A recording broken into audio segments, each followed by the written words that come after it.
வெளிச்சம் டிவியுடன் இணைந்திருக்க பெல் ஐகானை பிரஸ் பண்ணுங்க. நாடாளுமன்றத்தின் இரண்டாம் கட்ட தேர்தல் இன்று நடைபெற்று வருகிறது. 12 மாநிலங்களில் உள்ள 95 தொகுதிகளுக்கான ஓட்டுப்பதிவு இன்று காலை தொடங்கி நடைபெற்று வருகிறது. தமிழகம் மற்றும் புதுச்சேரியில் 39 தொகுதிகளில் வாக்குப்பதிவு நடைபெற்று வருகிறது. வாக்காளர்கள் காலையிலேயே வாக்குச்சாவடிகளுக்கு ஆர்வத்துடன் சென்று தங்கள் வாக்குகளை பதிவு செய்தனர். இதேபோல் அரசியல் கட்சி தலைவர்களும் தங்களது வாக்குகளை பதிவு செய்து வருகின்றனர். முதலமைச்சர் எடப்பாடி பழனிசாமி சேலம் எடப்பாடி சிலுவம்பாளையத்தில் உள்ள வாக்குச்சாவடியில் வாக்களித்தார். துணை முதலமைச்சர் ஓ பன்னீர்செல்வம் தேனி நாடாளுமன்ற தொகுதிக்குட்பட்ட பெரியகுளத்தில் தனது வாக்கினை பதிவு செய்தார். திமுக தலைவர் மு க ஸ்டாலின் மத்திய சென்னை தொகுதிக்குட்பட்ட தேனாம்பேட்டையில் தனது வாக்கினை பதிவு செய்தார்.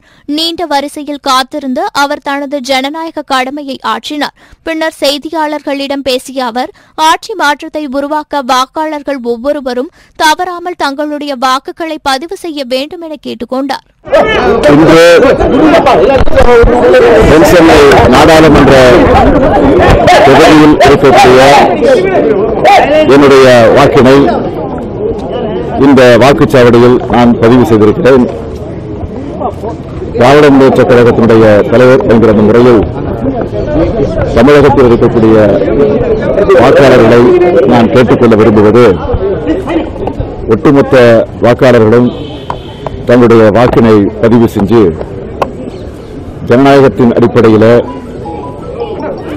ஒரு ஆட்சி மாற்றத்தை உருவாக்குவதற்கு உங்களுடைய வாக்கு நிச்சயமாக அமைந்திட வேண்டும் என்று நான் கேட்டுக்கொள்கிறேன். எனவே ஒவ்வொருவரும் தவறாமல் தங்களுடைய வாக்கினை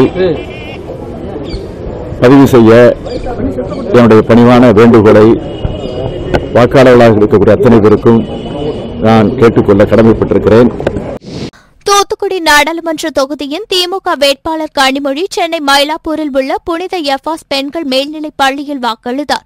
பின்னர் பேசிய அவர், இந்த நாடாளுமன்ற தேர்தலில் திமுக கூட்டணி சிறப்பான வெற்றியினை பெறும் என்று நம்பிக்கை தெரிவித்தார். நிச்சயமாக திராவிட முன்னேற்ற கழக காங்கிரஸ் கூட்டணி,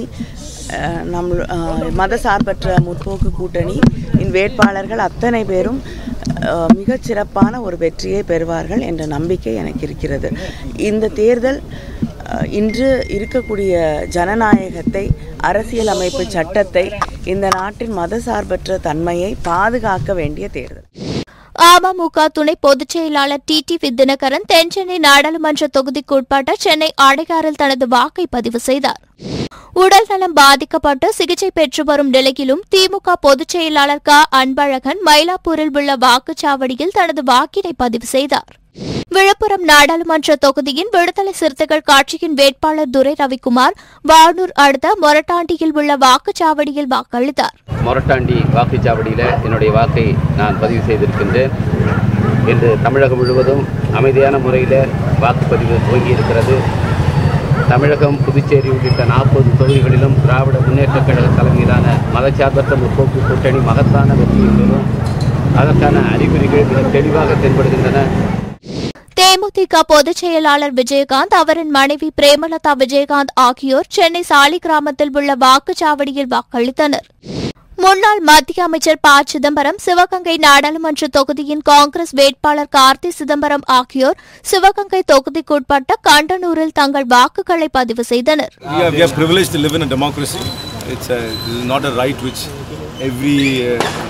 nation has, and I think this is something we should cherish, and we should all come out and exercise our franchise. We are, as a free people, have the privilege of electing the government of our own choice. Tiruppur நாடாளுமன்ற தொகுதிக்குட்பட்ட கோபிசெட்டிப்பாளையத்தில் பள்ளிக் கல்வித்துறை அமைச்சர் செங்கோட்டையன் வாக்களித்தார். இதேபோல் புதுச்சேரி முதலமைச்சர் Narayanasamy pussy வாக்குச்சாவடியில் தனது வாக்கை பதிவு செய்தார்.